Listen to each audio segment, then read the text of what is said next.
Assalamualaikum warahmatullahi wabarakatuh. Saya Ridho Sastrawan, mahasiswa Universitas Tanjung Pura angkatan 2020. Jadi di video ini saya akan sedikit menjelaskan tentang 25 teori komunikasi. Teori pertama ada teori Lasswell.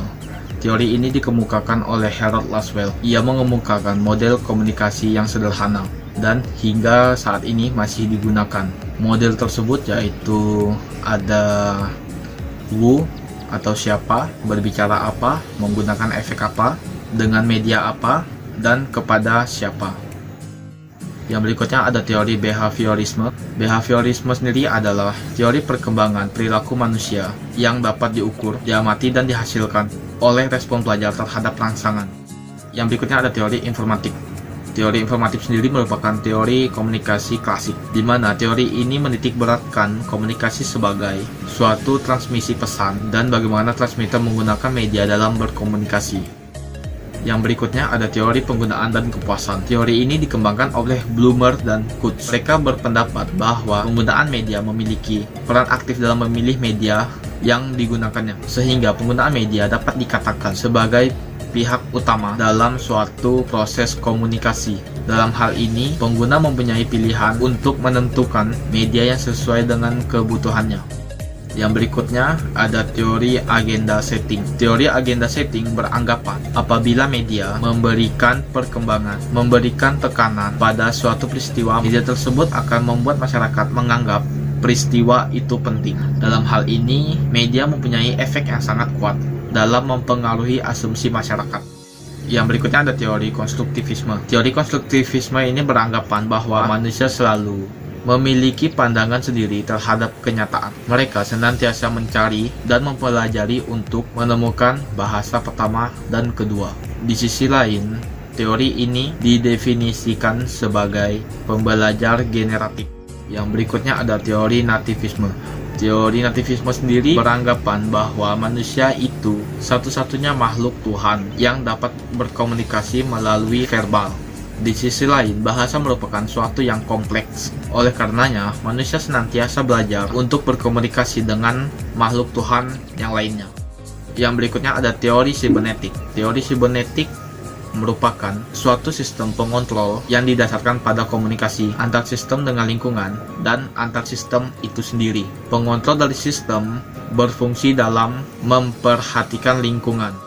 Yang berikutnya ada teori kognitivisme. Teori kognitivisme sendiri mengedepankan proses belajar daripada hasil proses itu sendiri. Belajar tidak hanya melibatkan hubungan antara stimulus dan respon, tetapi juga melibatkan proses berpikir yang kompleks. Yang berikutnya ada teori ketergantungan. Fokus dari teori ini terletak pada kondisi struktural yang ada di masyarakat. Fokus ini sangat cenderung untuk dipengaruhi oleh media massa. Teori ini dapat disematkan dengan komunitas masyarakat modern, di mana ada masyarakat modern, media massa dianggap sangat penting dalam mencapai tujuan beberapa proses. Yang berikutnya ada teori kultivasi. Teori kultivasi merupakan teori komunikasi yang membahas mengenai efek dari komunikasi massa. Pandangan dari teori ini adalah media massa memiliki efek yang kumulatif dan lebih berdampak pada tataran masyarakat.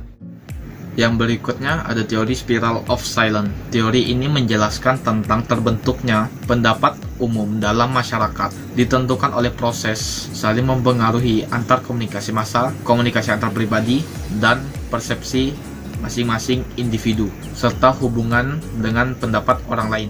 Yang berikutnya ada teori norma dan budaya. Teori ini beranjak dari para pengaruh media massa yang kuat mengenai suatu hal. Hal tersebut dapat mempengaruhi kondisi sosial budaya dalam masyarakat. Pesan dari media massa mampu mengubah norma yang sudah ada dalam masyarakat. Di sisi lain juga dapat memperkuat norma yang ada di masyarakat. Yang berikutnya ada teori belajar sosial. Teori ini dicetus oleh Bandura. Ia mengemukakan bahwa perilaku manusia dalam konteks sebuah interaksi tingkah laku terdapat hubungan timbal balik yang saling berkesinambungan. Interaksi terjadi antara perilaku kognitif dan pengaruh lingkungan. Dalam teori ini sendiri terdapat 4 tahap. Yang pertama, pembelajaran sosial terjadi atas adanya perhatian dari individu. Kedua, pembelajaran sosial dilakukan melalui ingatan. Yang ketiga, pembelajaran sosial dilakukan melalui tindakan. Yang terakhir, pembelajaran sosial dilakukan atas dasar motivasi dari masing-masing individu. Baiklah, yang berikutnya ada teori dependensi efek komunikasi massa. Teori ini beranggapan bahwa kepercayaan individu kepada media akan berkembang apabila kebutuhan informasial yang tidak dapat ditemukan dalam pengalaman langsung terpenuhi. Massa dinilai bergantung kepada media untuk mencapai tujuan. Yang berikutnya ada teori birokrasi. Max Weber mengungkapkan bahwa model birokrasi seringkali untuk mencapai komunikasi organisasi yang efektif. Menurut Weber, ada 8 karakteristik dari komunikasi birokrasi. Yang pertama, terdapat aturan dan prosedur sesuai standar. Yang kedua, dapat meminimalisir pekerjaan yang sulit. Yang ketiga, hierarki organisasi yang struktur. Yang keempat, kemampuan anggota mumpuni. Kelima, memiliki kemampuan multitasking. Keenam, profesionalitas yang tinggi. Ketujuh, uraian tugas yang terstruktur. Yang kedelapan, rasionalitas untuk mencapai keberhasilan. Selanjutnya ada teori analisis transaksional. Analisis ini merupakan pendekatan hubungan interaksional. Transaksional sendiri dimaksudkan untuk hubungan komunikasi antar individu. Teori ini digunakan untuk mengetahui bentuk dan isi pesan yang disampaikan dalam suatu komunikasi. Yang berikutnya ada teori pengharapan nilai. Teori pengharapan nilai bertujuan untuk mengetahui pengaruh media terhadap massa dinilai dari kepentingan penggunanya. Yang berikutnya ada teori struktural fungsional. Teori ini dipengaruhi oleh pemikiran biologis yang menganggap masyarakat saling ketergantungan akibat konsekuensi dari bertahan hidup. Tujuan dari teori ini untuk mencapai keteraturan sosial. Berikutnya ada teori difusi inovasi. Teori ini menjelaskan bagaimana suatu inovasi disampaikan melalui saluran-saluran tertentu pada sekelompok anggota dari sistem sosial. Rogers menjelaskan, difusi adalah suatu bentuk komunikasi yang bersifat khusus dan berkaitan dengan penyebaran penyebab beberapa pesan berisi gagasan-gagasan baru. Yang berikutnya ada teori sikap atau standpoint. Standpoint sendiri merupakan sebuah tempat untuk memandang dunia sekitar. Dunia tersebut sebagai faktor perhatian dibanding fitur lainnya. Fokus bahas dari standpoint adalah kaum wanita yang cenderung termarginalisasi. Oleh karena itu, teori ini merupakan turunan dari teori feminisme.